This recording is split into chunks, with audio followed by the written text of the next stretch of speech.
Morning students, आज हम पढ़ेंगे पाठ 10 चालाक भेड़िया।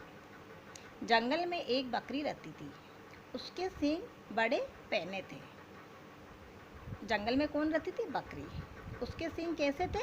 पैने मतलब तीखे तीखे थे। बकरी के दो छोटे छोटे बच्चे थे, उनके नाम थे छम्मो और छेला। उसी बकरी के दो छोटे छोटे बच्चे थे, उनका नाम छम्मो और छेला था, जैसा कि यहाँ आपको पिक्चर में चित्र में दिखाया गया है। बकरी है, उसके दो छोटे बच्चे हैं। उसी जंगल में एक भेड़िया रहता था। कौन रहता था? भेड़िया। वह जब भी बकरी के बच्चों को देखता तो उसके मुंह में पानी आ जाता। वो जब भी उस बकरी के दोनों बच्चों को देखता, छम्मू और छेला को, तो उसके मुंह में क्या आ जाता था? पानी आ जाता था। वह बकरी के बच्चों को खाना चाहता था। वो क्या चाहता था? कि मैं बकरी के बच्चों को खा लूँ। परंतु बकरी के पैने और मजबूत सींगों से उसे डर लगता था, क्योंकि बकरी के पैने मतलब तीखे सींग और बहुत मजबूत सींग थे। इनसे उनको, भेड़िया को, डर लगता था। एक दिन बकरी को अपनी एक सहेली से मिलने के लिए जाना था। बकरी को कहाँ जाना था? अपनी एक सहेली से मिलने जाना था। जाने से पहले वह अपने बच्चों से बोली। तो अपनी सहेली से मिलने जाना था बकरी को, तो वो जाने से पहले अपने बच्चों को क्या बोलती है? बच्चों, मैं अपनी एक सहेली से मिलने जा रही हूँ। कि देखो बच्चों, मैं अपनी एक सहेली से मिलने जा रही हूँ, दोपहर तक लौट आऊँगी। कि मैं अपनी एक सहेली से मिलने जा रही हूँ और दोपहर तक मैं लौट आऊँगी। तुम घर का दरवाज़ा अंदर से बंद कर लो। कि बच्चों, में अब दोपहर तक लौट आऊँगी तो तुम अपने घर का गेट अंदर से बंद रखना। कोई भी आए दरवाज़ा मत खोलना। होता है ना, मम्मी जब पापा जब भी कहीं बाहर जाते हैं तो घर में आप अकेले रहते हो तो आपको बोल के जाते हैं ना कि अगर कोई भी आए तो आप गेट मत खोलना, अंदर से बंद ही रखना।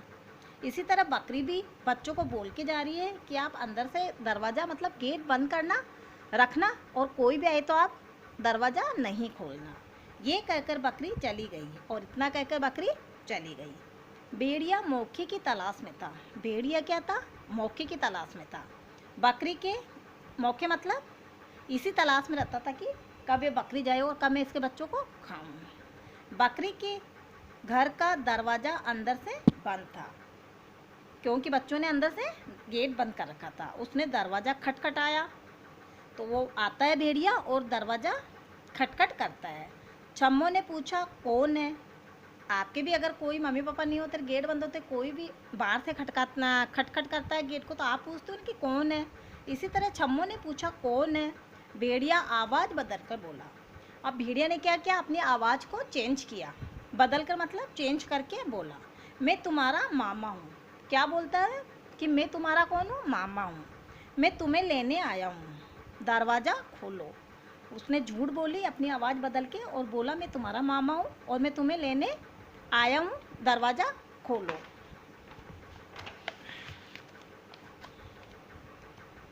छेला ने कहा। तो दूसरा जो बकरी का बच्चा था, उसका नाम छेला था, उसने कहा, हम दरवाज़ा नहीं खोलेंगे, हमारी माँ ने मना किया है। तो वो बोलता है अंदर से ही कि हम दरवाज़ा नहीं खोलेंगे, हमारी माँ ने मना किया है। भेड़िया बोला, मेरे घर दावत है। दावत मतलब मैं तुम्हें मतलब बुलाने आया हूँ, कि मेरे घर भोजन का आयोजन किया है मैंने, तुम्हारी माँ ने ही मुझे तुम्हें लेने के लिए भेजा है। उसने झूठ बोल दिया कि मेरे घर आज है ना भोजन का आयोजन है, तो तुम्हारी माँ ने ही मुझे तुम्हें लेने के लिए भेजा है। चलो चलकर दावत का आनंद ले लो। कि आ जाओ, चलो, और आप भी खाना खा लो। छम्मो ने दरवाज़ा खोल दिया। तो वो छम्मो था ना, उसने दरवाज़ा खोल दिया। सामने जीप लप लपाता भेड़िया खड़ा था। सामने कौन खड़ा था? भेड़िया अपनी जीप को निकाल के खड़ा था। छम्मो डर से कांपने लगी। छम्मो अब था ना, वो उसको बहुत डर लगा। भेड़िया उसकी ओर बढ़ने लगा, भेड़िया उसके सामने जाने लगा। तभी बकरी लौट आई। उसने अपने पैने और मजबूत सींगों से भेड़िए पर हमला किया। उसने अपने मजबूत सींग और जो तीखे तीखे सींग थे उससे भेड़िया पे हमला मतलब उसको मारने लग गई। घायल भेड़िया दुम दबाकर भागा। अब भेड़िया इतना मारा कि घायल हो गया और वहाँ से भाग गया। छम्मो माँ से लिपट गई।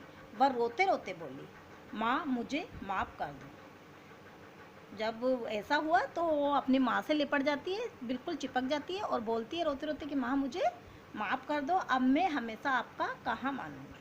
क्या बोली? क्योंकि उसने दरवाज़ा खोल दिया था ना, छेला ने तो मना किया, फिर भी उसने दरवाज़ा खोला और माँ मना करके गई थी, फिर भी उसने दरवाज़ा खोल दिया। इसलिए वो माफ़ी मांग रही अपनी माँ से कि माँ मुझे माफ़ कर दो, मैं हमेशा आपका कहना मानूंगी। बकरी ने उसके आंसू पूछे और गले लगा लिया। तब बकरी ने क्या किया? उसके आंसू पूछे और अपने गले लगा लिया। आपसे भी कोई गलती होती है और मम्मी आपको डांटती है तो आप रोते रोते बोलते हो, या आपसे कोई गलती हो जाती है तो आपको मुझे माफ़ कर दो मम्मी, अब हमेशा मैं आपका कहना मानूंगा या मानूंगी, तो मम्मी आपको माफ़ कर देती है ना, जल्दी से आपके आंसू पूछ के आपको गले में लगा लेती है। इसी तरह बकरी ने भी चम्मू को गले लगा लिया। तो हमें इस कहानी से क्या शिक्षा मिलती है? कि बड़ों का कहना हमेशा मानना चाहिए। Okay, thank you.